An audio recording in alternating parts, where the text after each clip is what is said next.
చూడంగానే ఏమంటున్నారు అంటే ఏంది ఇది ఏంది ఏం లేదు నాకు తెలియదు కదా ఏంది ఎక్కడిది అని అడుగుతున్నా. అడిగానికి ఇట్లా భూముల సంగతు అని చెప్పి అంటే సర్పంచ్ పాత సర్పంచ్ ఉంటాడు కదా, చంద్రయ్య ఈ భూమి ఇవ్వద్ది అని అడిగిన. మామ నీదే అని ఆయన అన్నాడు. ఆయన అన్నాకలా సరే అని అనుకున్నా. గింతే మాట బిడ్డ, నీకది మీకు అందరు తెలుసు కదా, గింతే మాట అన్న గిట్ల వెనక మారుతున్నా. పోలీసుడు అచ్చండ గుంజుకొని పోతే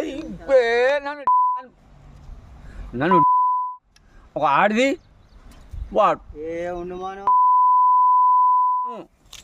ఏం చేయాలి నేను ఆఖరి కట్టె ఎవ్వో ఏం చేయడానే కోపం పుట్టింది చేస్తాని. అద్దద్దు అద్దద్దు అద్దద్దు అనవచ్చు అందరు. అద్దద్దు అన్నప్పుడు ఏం చేస్తాను సప్పుడు అక్కుకున్నా. నా బతుకు గిట్లయింది, నేను పెద్ద మనిషిని. ఇగో చూడండి నా ఆధార్ కార్డు మీద ఎన్ని ఏళ్ళు ఉన్నాయో చూసుకోండి. ఏ సమస్య పోయినాను ఇప్పుడు అక్కడ? ఏ సమస్య? భూమి సమస్యకే పోయినా.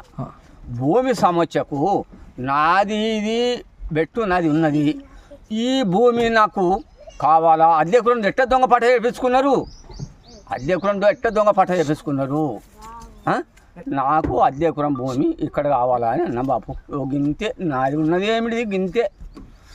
అదే చంద్రను పాత సర్పంచ్ ఉన్నాడు. చంద్ర ఈ భూమి ఇవ్వదంటే నీదే మామ అన్నాడు. గింతే నేను అడిగింది గింతే. అధికారులు ఏమన్నా అన్నారా మీకు?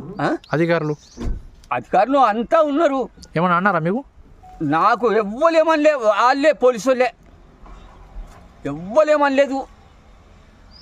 నాకు ఇంకా బయట మంది ఎవ్వలేమనలేదు, పోలీసు వాళ్ళే. పోలీసు అది ఆడిది మొగోడు. దరఖాస్తు ఇచ్చారా మరి? నేను ఇయ్యలేదు కదా. నాకు ఆడికి వెళ్ళి నాకు అయ్యమవుతుంది, మొత్తం అయ్యమవుతుంది.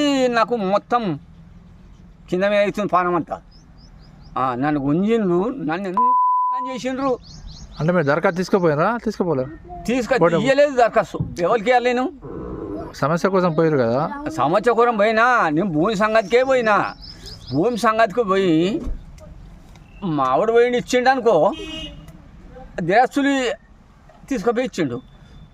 అది ఆగు వస్తాయి దిరస్తులు కావాలంటే ఆగు జర వస్తాయి అన్న పోలీసులతో అంటే ఆగాలన్నా లేదా? ఆగుడు కాదు, నన్ను గొర్ర గుంజుకొని పోతే ఏం చేయాలి? నేను పెద్ద మనిషిని. నేను ఎంత వయసు ఉంటుంది కాక నీకు? నాకే చూడండి బాపు, 90 ఏళ్ళు ఉంటుంది. 90 దాటిపోయింది. చూసుకోండి నన్ను ఇంత ఘోరం చేసుడు.